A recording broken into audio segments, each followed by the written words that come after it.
Hello everyone, and welcome to my CBS BNB Full Today channel. I hope everyone is having a wonderful day. Before we begin, please hit the subscribe button and give this video a thumbs up. The autumn sun poured through the wide glass windows of Bill Spencer's Malibu manse, casting long murk across the satiny marble bottoms, but the warmth of the light did nothing to calm the storm still erecting inside Katie Logan. She stood alone in the living room, arms folded tightly across her casket, gaping at a familiar envelope she had set up put away in Bill's private office hole, an envelope that was meant for her eyes. Katie had come over under the pretense of agitating Will's forthcoming Academy fundraiser, commodity simple, commodity safe, but curiosity had dragged at her when she noticed Bill had left his study uncorked. She told herself she was poking, just uncurling up, just looking for a pen, but the moment she saw the Spencer Diligence totem stamped in gold on that envelope, her stomach dropped. There was commodity about it that felt wrong. Too uncommunicative. Too deliberate. And now, standing there with the envelope in her pulsing hands, Katie could formerly feel that familiar pang in her casket, the bone. That always came when Bill Spencer's secrets came to light. Katie dithered before opening it, her heart pounding loudly in her cognizance. She had promised herself she was done being blindsided by Bill's choices, done being the last to know, done drawing up emotional messes she no way created. But the history had tutored her that when Bill hit commodity, it was no way small. It was no way inoffensive.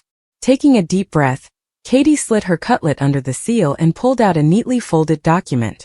Her eyes scrutinized the runner formerly also doubly, and also she had to sit down because her knees suddenly felt too weak to hold her.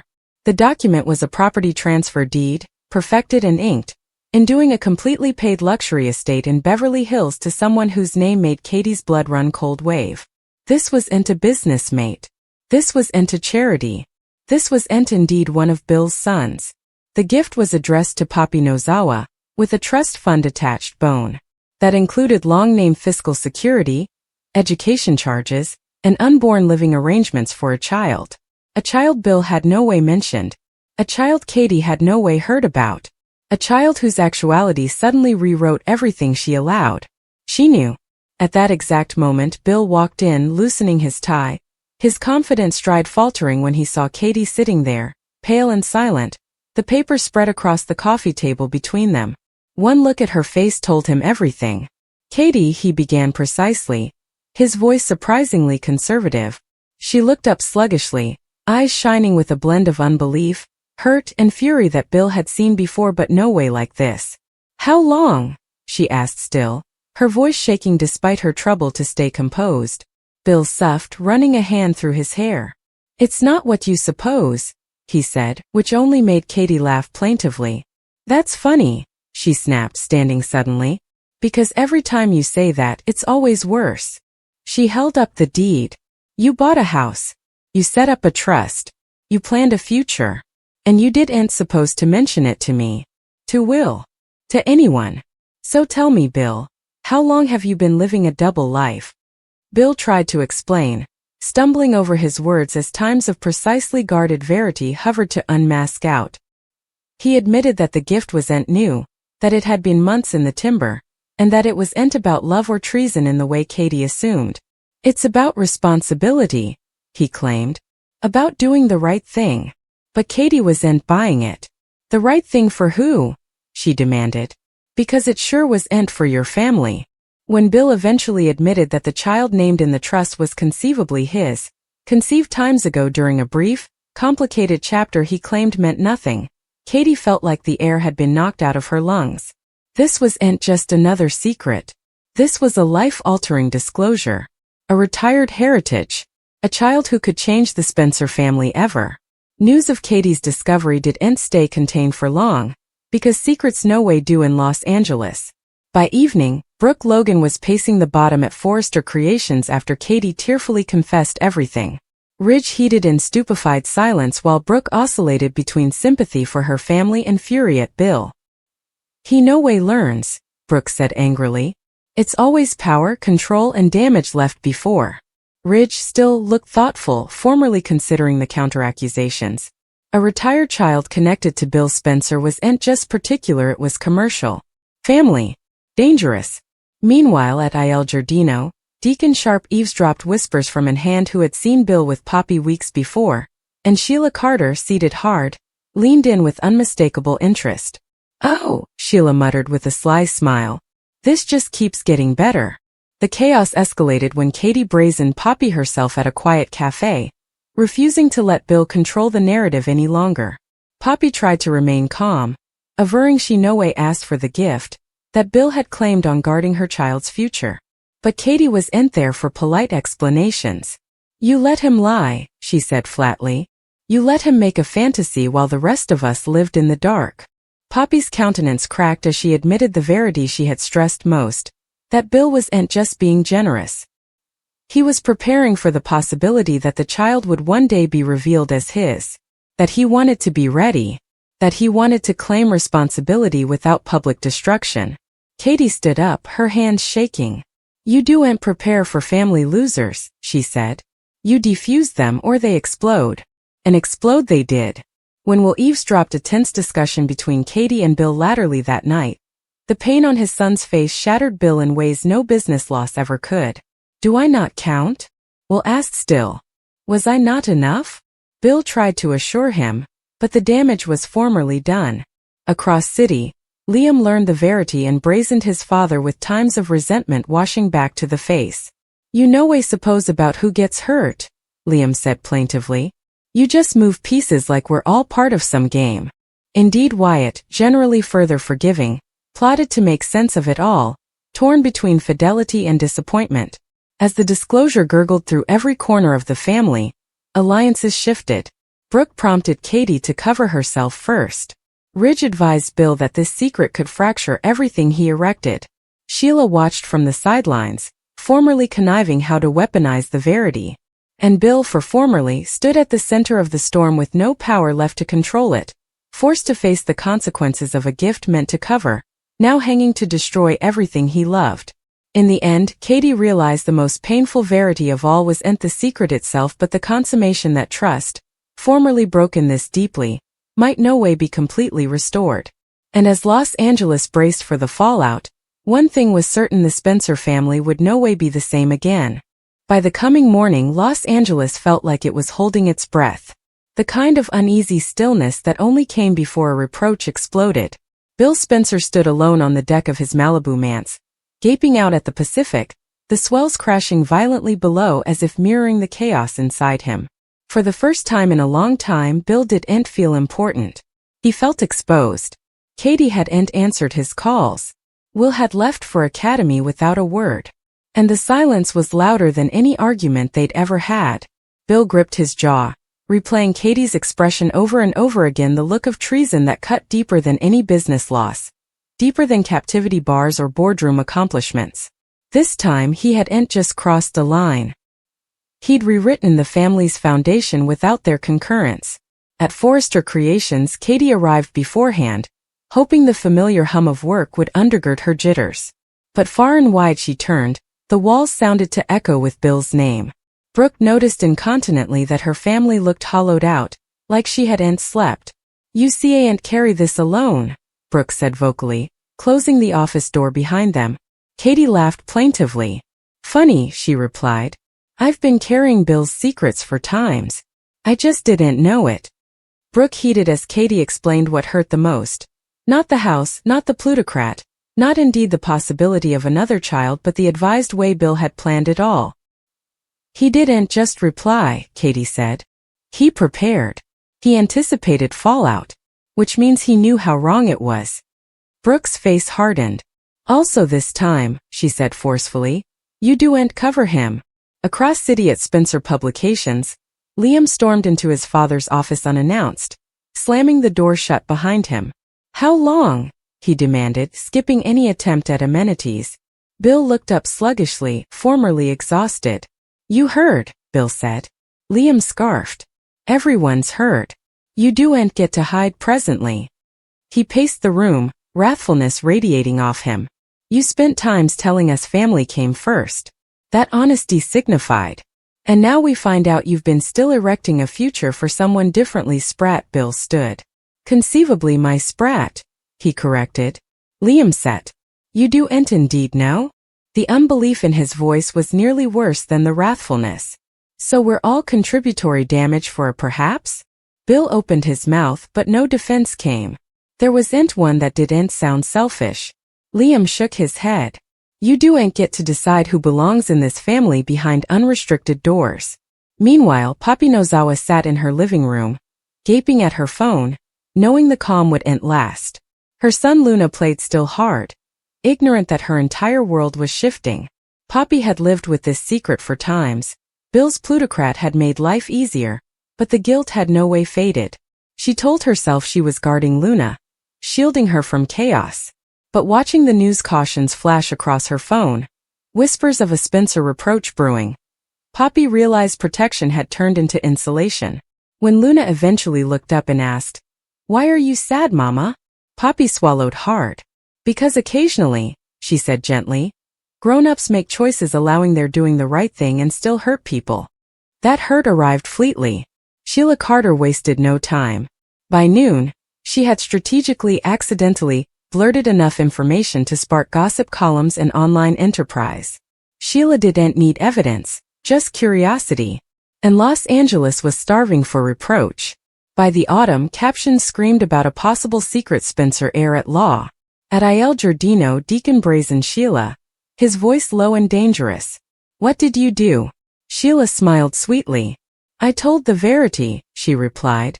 "Or at least enough of it." Deacon seized her arm. "People are going to get hurt." Sheila leaned in close. "They formerly are. I'm just making sure no bone pretends else." Back at the manse, Katie returned unannounced. Bill knew the moment he saw her standing in the doorway this wasn't conciliation. This was reckoning. "I spoke to a counsel," Katie said calmly, her countenance far more intimidating than rage. Bill's eyes widened. "Katie," she held up a hand, "I'm not taking Will down from you. This isn't vengeance. This is boundaries." She explained that she was restructuring the co-parenting agreement, guarding Will from fiscal insecurity and emotional shock.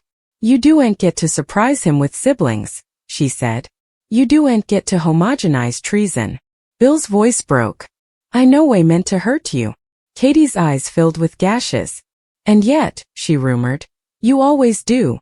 The family fracture strengthened when Ridge claimed on a private meeting with Bill. "You've always believed plutocrat fixes everything," Ridge said bluntly. "But this is blood. This is identity." He advised Bill that if Luna was his son, the consequences would ripple into Forrester and Spencer patrimonies likewise. Bill defied, claiming he'd kept the secret to avoid dislocation. Ridge laughed darkly. "Secrets doan't help chaos. They delay it." Meanwhile, Brooke plotted with her own conflict, torn between empathy for Poppy and fidelity to Katie. "Everyone loses then," Brooke admitted to Ridge that night. "Especially the child." That child came the center of everything when Luna eavesdropped an argument between Poppy and Bill during a tense visit. "Are you my pater?" she asked suddenly, her innocent question slicing through the room. Bill sat. Poppy burst into gashes. Bill knelt in front of Luna, his tough surface worsening. "I doan't know yet," he said actually. "But I watch about you." Luna studied him still. "Also, why is everyone frenetic?" Bill couldn't answer. "Because how do you explain adult egoism to a child who no way asked for any of it?" The decision to do a maternity test came necessary. Katie supported it, not for Bill's sake but for Luna's. "Children earn verity," she said forcefully, "not secrets disguised as protection." Liam agreed, Wyatt dithered, and Will remained withdrawn, floundering with passions he didn't have words for. The test results impended like a ticking lemon, hanging to review family lines. Sheila awaited eagerly. Brooke supplicated still. And Bill, for the first time in his life, realized power meant nothing if it bring him his children's trust. When the envelope with the results eventually arrived, no bone was ready. Bill goggled at it, his hands shaking. Katie watched quietly, her heart pounding despite everything. As Bill opened the letter, the room sounded to close in. One judgment, one verity, one unrecoverable outgrowth. Bill looked up sluggishly, his face undecipherable. "She's mine," he said still. The fallout was instant. Wyatt exhaled sprucely. Liam turned down. Katie closed her eyes. Nearly across city, Luna laughed at a joke she didn't understand, ignorant that her identity had just shifted ever. Bill stood, overwhelmed by a responsibility he could no longer categorize. "I wa'n't hide presently," he said. Katie met his aspect. "That's not redemption," she replied. "That's the bare minimum." As the Spencer family reeled, alliances fractured and reformed, Sheila prepared her coming move. Brooke bothered about the public counter-reaction, and Bill faced a future where his choices would eventually be judged not by wealth or power, but by whether he could be a father without destroying everyone differently in the process. Because in Los Angeles, secrets don't just come out. They burn everything in their path. The evidence of Luna's maternity didn't just land like a lemon, it exploded in slow stir, splashing outward through every corner of the Spencer and Logan worlds. By dawn, the manse felt colder, quieter, as though the walls themselves were absorbing the shock. Bill sat alone in his study, the maternity results still lying on the office where he'd left them the night ahead. He hadn't slept. Every time he closed his eyes, he saw Luna's face, the conservative curiosity in her eyes, the implied question she hadn't yet learned how to ask. Why wasn't I enough to know the verity sooner? Bill had erected conglomerates, crushed adversaries, survived dishonors that would have destroyed lower men. But this was different. This wasn't about winning. This was about getting someone good of being called Dad. Katie arrived beforehand, her steps echoing vocally through the hall. She broke outside the study door, watching Bill through the glass, noticing how small he looked sitting behind that massive office. Once upon a time, that vulnerability would have pulled her in. Moment, it only hardened her resoluteness. She knocked smoothly and entered without staying for an assignation. "Have you told her yet?" Katie asked still. Bill looked up, eyes rimmed red. "No," he admitted. "I don't know how." Katie folded her arms. "Also you learn," she said. "Because you don't get to be absent and present at the same time. That's not how fatherhood workshop." At Forrester Creations, Brooke and Ridge convened an exigency family meeting, though no bone said the word exigency out loud. Hope sat stiffly beside Brooke, confusion etched across her face. "Why does this feel like another secret?" Hope asked. Brooke soughed. "Because it is. Just not ours this time." Ridge explained the situation precisely, emphasizing Luna's innocence and the ripple goods this disclosure could have on everyone involved. Hope's expression softened. "So there's a child out there whose life just changed overnight," she said. "And we're arguing about optics?" Ridge bristled. "We're talking about heritage." Hope shook her head. "Heritage without compassion is just pride." Meanwhile, Liam plotted with feelings he couldn't articulate.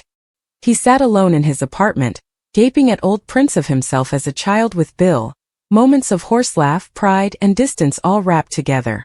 The verity about Luna didn't just introduce a new stock, it restarted old injuries. He flashed back all the times Bill had chosen power over presence, business over cling. Now Bill was averring he wanted to do effects right, with Luna. Liam slammed his phone down. "Where was that trouble when I demanded it?" he murmured. When Wyatt arrived latterly that night, he set up his family pacing like a boxed beast. "You okay?" Wyatt asked precisely. Liam laughed plaintively. "He gets a do-over," he replied. "We just get recollections." Across city, Poppy tried to prepare Luna for a verity she had avoided for times. Sitting on the edge of Luna's bed, she held her son's hand tightly. "Squeeze," she began, voice pulsing. "There's commodity important we need to talk about." Luna tasted the graveness incontinently. "Is it about that man?" she asked vocally. Poppy jounced, gashes streaming down her face. "Yes." Luna swallowed hard. "Is he really my pater?" Poppy dithered only a moment. "Yes." The word hung in the air like a fragile glass garnishment. Beautiful, intimidating, unrecoverable. Luna didn't cry. She didn't smile. She simply rumored, "Why didn't he want me?" Poppy broke down, pulling her into an grasp. "He didn't know how," she blubbed. But indeed, as she said it, Poppy wasn't sure she believed it herself. Sheila Carter, on the other hand, believed exactly what this meant, and she delighted every second of it. Sitting at Il Giardino with Deacon, she stirred her drink sluggishly, eyes flashing. A new Spencer heir at law, she said casually. Do you know how destabilizing that is? Deacon glared. Do-ent, he advised. Sheila scowled. Do-ent what? Point out the verity? That child just came a pawn in a veritably precious chess game. Cleric leaned closer. If you go near that sprat, Sheila cut him off. Relax. I'm not a monster. She broke also added sweetly. I just understand occasion. That occasion arrived briskly than anyone anticipated when shooters caught Bill entering Poppy's structure, cameras flashing relentlessly. By evening, Luna's face, blurred but unmistakable, appeared across entertainment spots. Katie saw the caption while sitting with Will, and her heart sank. They set up her